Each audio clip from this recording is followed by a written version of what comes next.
Pressure is mounting on federal and state governments to help restore parents' trust in the childcare industry in the wake of shocking revelations of abuse and neglect in the $20 billion taxpayer subsidised sector. A 6-month investigation by Four Corners has found serious injuries and incidents at childcare centres have surged 27% in the past 3 years amid a steep rise in facilities being run for profit. While the federal government says the revelations are deeply concerning, it's unclear what action, if any, will be taken in response. We'll have more on this story shortly. But let's go to Canberra, where opposition leader Peter Dutton is considering a deportation referendum as part of his election pledge, which would give politicians the ability to cancel the citizenship of criminal dual citizens. Our political reporter Isabel Rowe joins us now from Parliament House. G'day, Isabel. What more do we know about this idea? Well, the coalition seems ready to have this discussion about whether or not we should be able to deport a dual citizen who has been convicted of a particular crime, in this instance most likely terrorism offences. The opposition leader Peter Dutton sees this as an issue of allegiance to Australia. He says that if you've committed a terrorist offence against Australia, then you should be deported, that you don't deserve to be an Australian citizen. The issue is, in 2022, this case was tested by the High Court. The former Home Affairs Minister, the Liberal Minister Karen Andrews, had wanted to deport someone who was convicted of a terrorist act and they were not able to do so. The High Court ruled that it was unconstitutional. So if the coalition does want to pursue this, they will need to have a referendum. Now, we've heard from Peter Dutton on Channel 7 this morning. He's said that this is an issue he would like to get into. He says it's a discussion he thinks Australians are willing to have. And he was asked about the issue of that compared with the cost of living. He's been particularly critical of Anthony Albanese for holding a referendum when there has been a cost of living crisis for the amount of money that he spent on that. But Peter Dutton says that this is an issue of safety, and he said that there is no cost that shouldn't be paid to deal with an issue like that. All right, Isabel Rowe, thank you.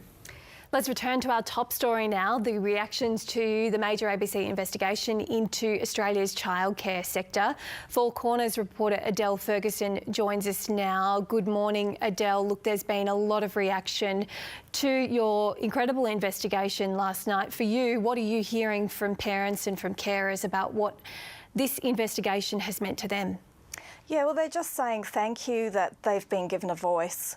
We've had a lot of feedback also from educators who've been really concerned that they're not being heard and they're not being treated properly. So it's been really encouraging. Unfortunately, we haven't heard a lot from the government. We're still hoping to get an interview with the federal minister, but she unfortunately couldn't do one with us for Four Corners and is unavailable this week. All right. Well, what about some of the revelations contained in last night's report, especially those that go to serious allegations of abuse, physical, sexual abuse, emotional abuse and neglect in centres? What do we know about how this has risen over the last 2 years in particular?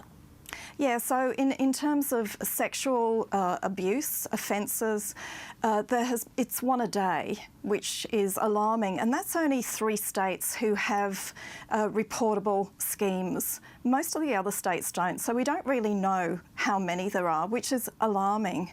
And that's one of the things that we hoped with Four Corners, is that we need to get more regulation, we need to get more oversight, and parents need to get a better transparency of what's really going on. What else was revealed in terms of the proliferation of for-profit providers in the sector? What did you find in your reporting and your investigation this has done to the sector overall? Well, what's happened is, because they have a profit motive and they have targets and bonuses for staff, and this isn't all for profit, some of them are really good, just like there are some fantastic educators, but there is a disproportionate number that are not doing the right thing, or quality has fallen. So you've got casualisation of staff, workers not being paid enough. You've got food, which is, in some cases it's 33 cents per meal per child, which is not nutritious. And what did experts tell you would be some solutions to the problem? I mean, it's a wicked problem, I'm sure, in terms of the amount of people coming into the system for profit providers. Yeah. As you say, many of those doing the right thing. But what about the oversight, the regulation? What did people feel was needed in terms of change and policy regulation from the federal government and from the states? So there are calls for a big public inquiry, just so that people can have a voice. There's also been recommendations for a childcare commission, similar to the Aged Care Commission, so you've got one big oversight body, and also that the National Quality Scheme, which does the ratings, it's on average every 4 years that a centre is rated, which is not good enough, because you can't rely on going to your centre and saying, what's the rating of this centre, if it's 4 years out of date. Did you see any parallels with the aged care system when you had a look at childcare? Yeah, absolutely. It's a vulnerable set of people that can't speak for themselves. You've got the for-profit, which have gone in because there's a big pot of money in terms of government subsidies. Federal government spends $14 billion a year. State governments spend billions of dollars a year in grants. And then you just don't have a lot of oversight. Well, it's certainly shone a light on this industry, and I know a lot of parents will be grateful. Thank you very much, Adele Ferguson, for taking us through your investigation. Thank you. Let's get more on the day's news, and Emma is back with us. Thank you. New research has revealed the number of Australian men betting on sport has increased by more than 50% over the past 7 years, and they're spending nearly 80% more each month. Experts say easy access to betting apps and aggressive marketing is driving the increase, and they're calling on the government to act on the recommendations of a parliamentary inquiry into reducing the harm from gambling. Amnesty International Australia is calling on the New South Wales government to investigate reports all Aboriginal children were kicked out of an aquatic centre in the state's north. It comes after a parent shared video of the Unveils Aquatic Centre saying they had kicked out everyone who was Aboriginal. New South Wales Police says a group of 20 people who were being unsafe and hostile were escorted from the facility. The leisure centre's management says no patrons were asked to leave unless they were directly involved in antisocial behaviour. A controversial bid to appoint a so-called territory coordinator could be passed through NT Parliament as soon as today. The bill would allow the coordinator to sidestep planning laws and environmental approvals when giving projects the green light. A parliamentary scrutiny committee last week made 24 recommendations, but ultimately said the bill should be passed. Hobart business groups have criticised the City Council for beginning construction on new bike lanes the day before a public meeting on the issue. The project would replace parking spaces with bike lanes, with works due to begin Monday next week, while the meeting to discuss it is scheduled for Tuesday. Hobart officials say the 2-year trial will help them in future planning.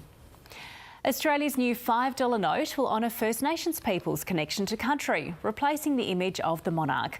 The Reserve Bank says the theme was selected from more than 2,100 public nominations, with the design featuring artwork celebrating Aboriginal and Torres Strait Islander culture's deep ties to land, waters and sky.